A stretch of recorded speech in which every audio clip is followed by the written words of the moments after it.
What's up, everybody? It's your boy HVAC Roddy, and let's have a talk.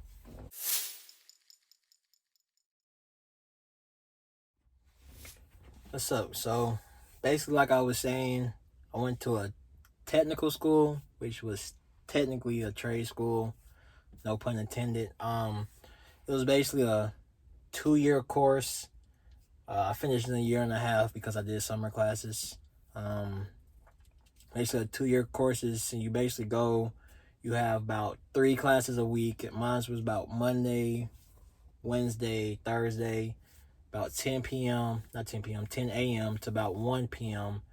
Um, they do change throughout the semester. So one semester it might be, like I said, Monday, Wednesday, Thursday, but the next semester could be Monday, Tuesday, Thursday.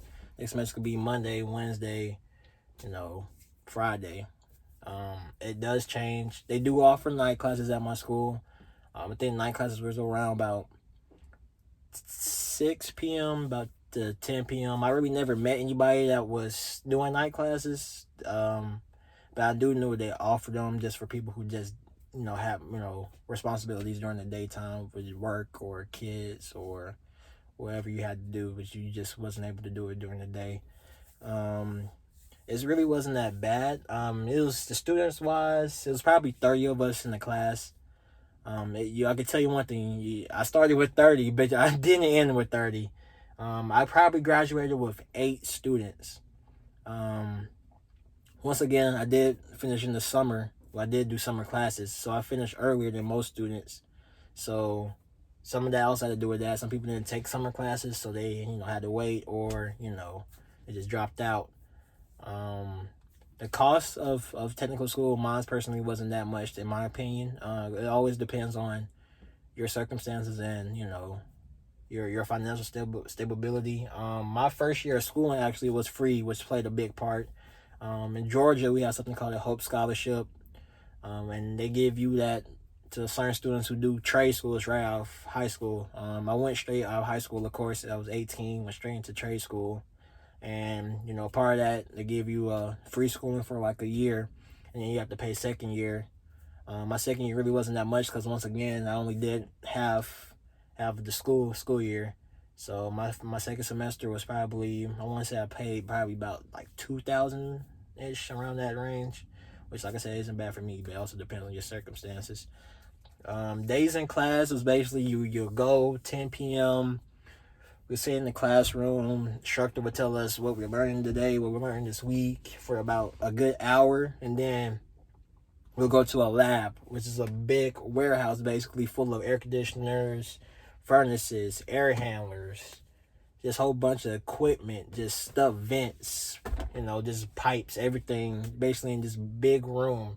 And what we'll do was, depending on whatever we were learning that week, we'll just go over what it looks like in the field. We also got to think, like I said, it's a lot of students, and it's about 30 of us, and all 30 of us aren't going to have our own stuff. So what we usually have to do is split up in groups, probably about groups of 4, groups of 5, and just work with a group on certain equipment, share stuff throughout the day. You do get 30-minute breaks at my school, so we'll do 30 minutes and then to eat and just come back, basically lunch, and we'll come back and finish throughout the day. Really wasn't that crazy for me. You learn a lot, but you also gotta think it's a lot to learn. Even though it's 2 years, it's a lot. I mean, a lot. You learn everything about HVAC. I mean, this is not just residential, even though I'm working in residential. You probably signed up just to do residential. But you're learning way more than that. You're learning residential, commercial, industrial, stuff you don't even need, geothermal, just theories, laws, EPA stuff. You're learning so much in just two years that you just it's possible. It's just impossible to learn. That's why I shout out to anybody that just goes straight into the field. It's crazy. I mean, all that stuff you have to learn just on the jump in a short span is too difficult for me, to be honest with you. But we basically, like I said, learn about a certain course, basically high school. You learn about a certain topic for about a week. You take a test or a quiz, and you'll move on to the next. Like I said, it's still a school. It's still a college actually, so you still have tests, still have quiz, and sometimes you will get homework. And just like regular college and school, you do have to pass those type of stuff. You will be surprised how many kids or students would drop out just because they're not passing, tests or quiz, so they won't be able to move on. A lot of people just think you just go to trade school and you just sit in the classes and you just learn about it and boom, you get your certificate, diplomas, and you're ready. But there's legit, and they make sure you know what you know. They make sure you're not just out here, freelancing and just they don't even know how to pump refrigerant into the system, man. You just out here with a certificate from their school and they're getting bad reps. The quizzes and tests weren't really hard. I would say the only hard part of them was later on in the year, because later on in the year you start learning more about heat pumps and geothermal and a whole bunch of stuff. So you're taking basically stuff that you have no idea. Probably a year ago you had no idea existed, and you're just taking that into learning, and now you have to demonstrate how to fix that type of stuff. It was challenging, I would say, but like I said, as long as you give effort, sometimes your instructor will even help you out. They just be like, hey man, check that, or yeah, if I was you, I would do this. As long as you just showing that you at least trying, they will help you out. In my case, at my school at least. Now I ain't saying you just go up there and you just break stuff and they gonna just be like, oh, I'm gonna pass you. If you breaking stuff, they gonna tell you this ain't for you. So that's usually what tests and quiz. You also get book tests. I know they gave me a thick book. They gave me a textbook probably the size of like a Bible, probably double, 2 times a Bible size, and you have to take quizzes and tests out of that, which was difficult for me. I really never was a good at book work and tests after reading subjects and books and stuff like that. But you can always go online and just look it up. The test really wasn't that hard. You just type the question in Google and you just get the answer out that way. Was it worth it for me? I would say it was worth it.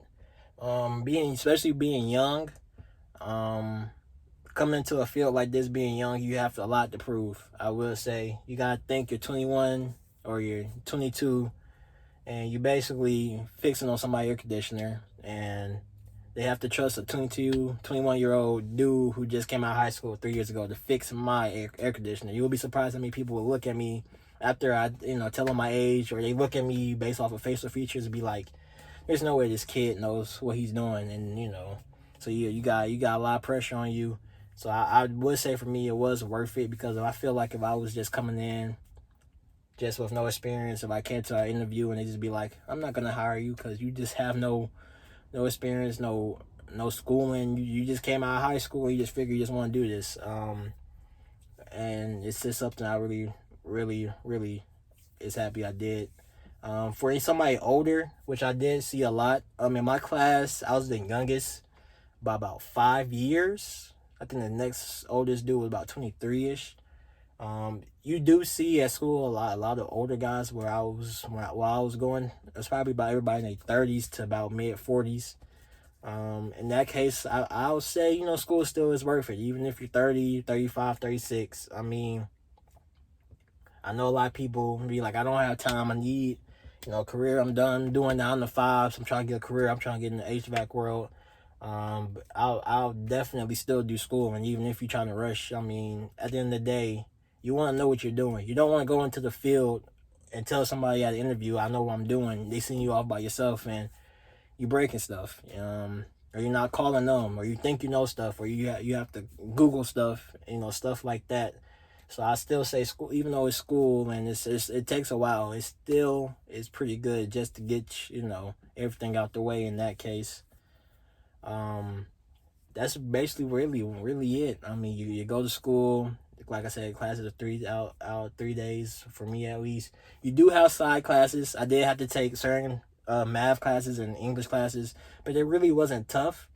It was basically first grade math, first grade English classes. I mean, you'll walk into a math class and they just be like, tell me my timetables. Here goes an A. Go to an English class. Explain to me what a pronoun is. Explain to me what a verb is. Basically elementary school stuff. It's It's not that challenging. They just make you do it just to build up your credits, just to make sure, you know, you're not just giving certificates to somebody who can't read. The only challenging part about those classes is you have to schedule them around your HVAC schedule, because you're mainly there just to do HVAC. So those are the main priorities. And you also have, like I said, side classes. So you have to squeeze them in sometimes. And at the end of the day, you're in class for about 4 hours. So you have to find like math class to fit into that schedule. Sometimes you'll have a math class only at 11 p.m. But guess what? I mean, at 11 a.m. But guess what? You're in the middle of HVAC. So your next class ain't gonna be until about 3 p.m. or maybe could be about 6 p.m. So now you have to come right back to the school and do all of that. That's probably the biggest challenge, was balancing, you know, side classes with that type of stuff. But other than that, I really couldn't really find nothing big or major to complain. It's just, like I said, you have to learn a lot. What to be prepared for is to just be ready to learn. As long as you just stick with it, you'll get through it. At the end of the day, your instructor know why you're here for. You're here for it to get a career. You're here to make good money. You're here to provide for your family, and you desperately, really, really trying to just make it out from your living situation you're in right now. So they know that, and they basically just, as long as you're showing effort, I believe no matter what school you go to, they'll help you out. Like I said, even at my school, not everybody was the best, but at the end of the day, you out here trying, you out here learning, you come to class every day, you're never late, you just giving effort. You know, you probably ain't gonna get an A, but we'll give you a C, and a C is enough to pass in my book. So, you know, as long as you just stick with it, you give effort, and that's really all. Throughout the school year, you have to buy tools, so that's also something you also got to think about. You also got to buy books. You also got to buy, you know, regular school. It's a college. You still have to buy certain stuff, so that's always something you have to keep in the back of your mind. Other than that, there's really nothing else you have to pay for. Of course, there's just the tuition. I never live on campus. You go straight home. I know some trade schools do have campuses and dorms. I don't really know about all those, but I have seen people tell me about those. So you really don't have to, you know, buy a dorm or rooming, and that's basically it. I mean, you do your years, and you just come out. You know, you put everything on your resume, and it just makes it look good on your resume. That's really my main big focus on it. It makes it look good on your resume. You should have saw how my boss looked when I told him, you know, I went to technical school and how many years I did. You know, he looked at me like, wow, you know, you spent, I said 2 years, because technically I did 2 years, but, you know, I only did HVAC classes for a year and a half, but technically I did 2 years. So I told him I did 2 years of trade school, and his face just lit up like, that's what I want to hear. A young guy who did, you know, 2 years. That obviously it means he must be taking this real serious. So it's basically helped confirm in that case. It basically shows how serious you are about the field and how focused you are about it. That's really all I can really, you know, tell. If you got any questions, you know, just send me them or comment. I also will do a video, you know, a post video of questions you guys send me, and I'll explain, you know, a little bit more deep into it. Thanks for watching. Make sure you like and subscribe, and I'm out. Peace.